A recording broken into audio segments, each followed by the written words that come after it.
वो 50 के दशक की सबसे खूबसूरत एक्ट्रेस में से एक थी। इस एक्ट्रेस को भारत की अनकिस्ड गर्ल भी कहा जाता है। इनकी खूबसूरती से इम्प्रेस होकर राज कपूर ने इन्हें अपनी फिल्म में ब्रेक दिया था। इस अभिनेत्री ने उस दौर के कई बड़े कलाकारों के साथ काम किया। जिस ज़माने में दिलीप कुमार और मधुबाला का प्यार परवान चढ़ रहा था, उस ज़माने में इस अभिनेत्री ने दिलीप कुमार को पसंद किया, लेकिन इस अभिनेत्री ने मधुबाला को दिलीप कुमार के लिए ये कहकर मना कर दिया कि उसे खैरात में पति नहीं चाहिए। जी हाँ, आज हम बात कर रहे हैं एक ऐसी अभिनेत्री की जिनका फिल्मी करियर काफ़ी अच्छा रहा, लेकिन कुछ फैसलों ने उन्हें टॉप एक्ट्रेस से साइड हीरोइन बना दिया। निम्मी। जी हाँ, निम्मी ने ऐसी कई फिल्में ठुकराई जिनको करके दूसरी एक्ट्रेस स्टार बन गई। मेरे महबूब जैसी फिल्म में निम्मी को लीड रोल मिला था, लेकिन उन्होंने हीरो की बहन का रोल खुद के लिए चुना। निम्मी के ऐसे कई फैसले गलत साबित होते चले गए।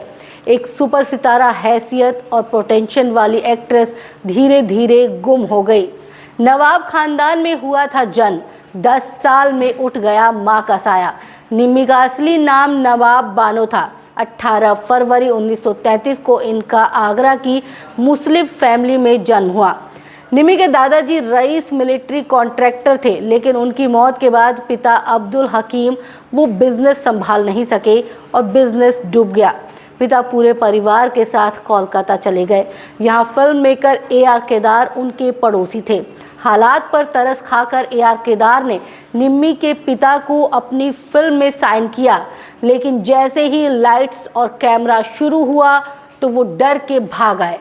निम्मी की माँ वहीदन आगरा की मशहूर सिंगर थी। एक बार जब फिल्म मेकर AR केदार ने मज़ार में वहीदन का गाना सुना तो उन्हें 500 रुपये महीने की तनख्वाह पर मुंबई बुला लिया। वहीदन की बहन सितारा भी मशहूर सिंगर थी, जो ज्योति नाम से मशहूर हुई। वो भी मुंबई चली आईं। जब निम्मी करीब 7 साल की थी तो मुंबई में रहते हुए उनकी मां वहीदन की तबीयत बिगड़ने लगी। वो आगरा लौट आई, जहां कुछ ही दिनों में उनकी मौत हो गई। आज़ादी के बाद दंगों के डर से मुंबई पहुंची। 1947 में देश आज़ाद होने के बाद लगातार दंगों का माहौल बना हुआ था। नाना नानी ने दंगों के डर से निम्मी को अपनी मौसी के पास मुंबई भेज दिया। फिल्म फेयर को दिए गए एक इंटरव्यू में निम्मी ने बताया कि ज्योति और निम्मी की मां वहीदन की फिल्म मेकर महबूब खान से अच्छी दोस्ती हुआ करती थी। जब निम्मी के लिए ठिकाना चाहिए था तो मौसी ज्योति ने महबूब खान से मदद मांगी। उन्होंने कमरा दिलवा दिया, जहां निम्मी के लिए कई नौकर चाकर भी रखे गए थे।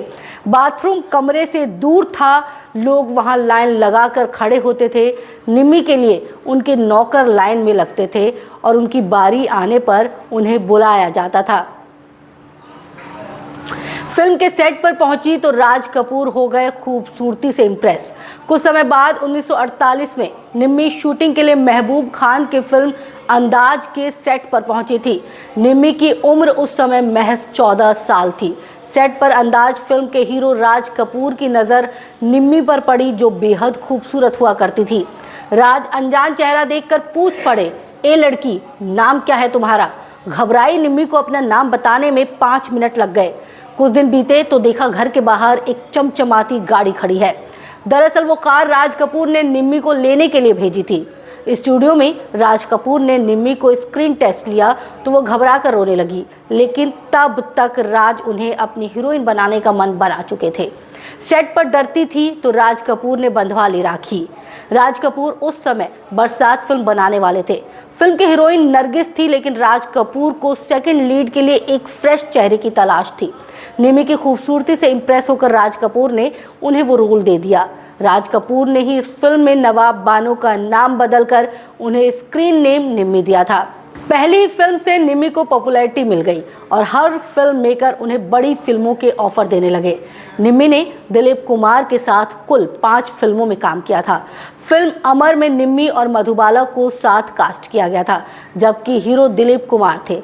मधुबाला उस समय दिलीप कुमार को चाहती थी और निम्मी भी दिलीप कुमार को पसंद करती थी। साथ शूटिंग करते हुए निम्मी और मधुबाला अच्छी दोस्त बन चुकी थी। निम्मी सेट पर दिलीप कुमार का खूब ख्याल रखती थी, जो मधुबाला को खूब खटकता था। दोनों अक्सर दिलीप कुमार पर चर्चा भी किया करती थी। निम्मी की बातों और हाव भाव से मधुबाला समझ चुकी थी कि वो भी दिलीप कुमार को चाहती है।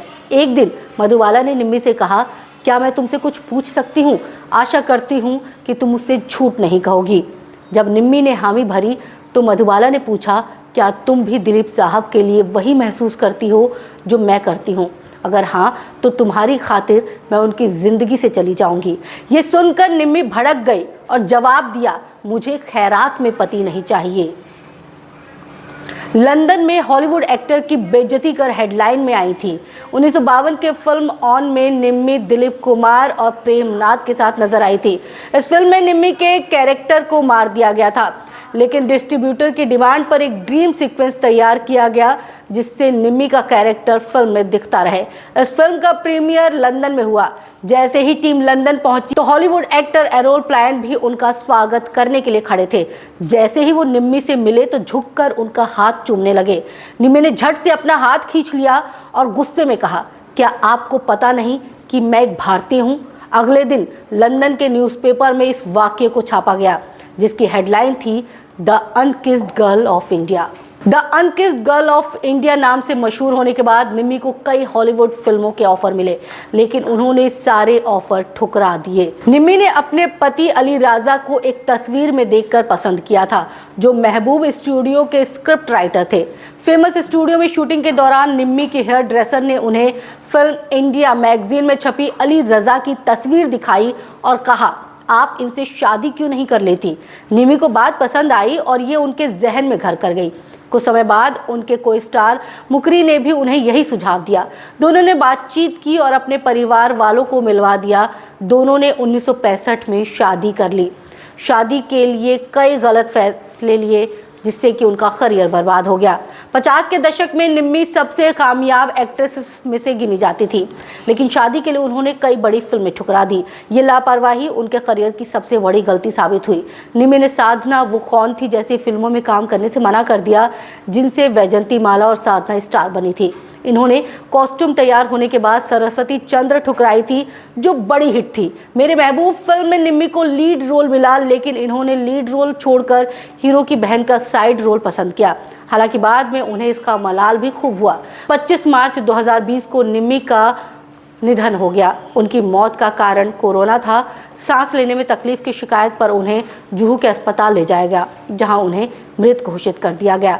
कोरोना महामारी के चलते उनका अंतिम संस्कार घर वालों की मौजूदगी में ही किया गया, जिसमें भीड़ नहीं थी। वो इस तरह एक अभिनेत्री का अंत हो गया। लेकिन इंसान तो मर सकता है, मगर कलाकार हमेशा जिंदा रहता है।